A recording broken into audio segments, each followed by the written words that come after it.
ए भाऊ, हे मोबाईलचं चार्जिंगचा काय प्रॉब्लेम आहे बघ रे. काय झालं? चार्जिंग नाही होते.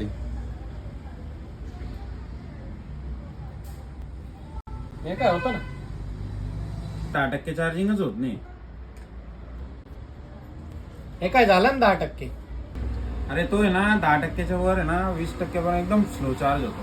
बघ बरं काय इश्यू. हे काय झालं ना भाऊ 20%?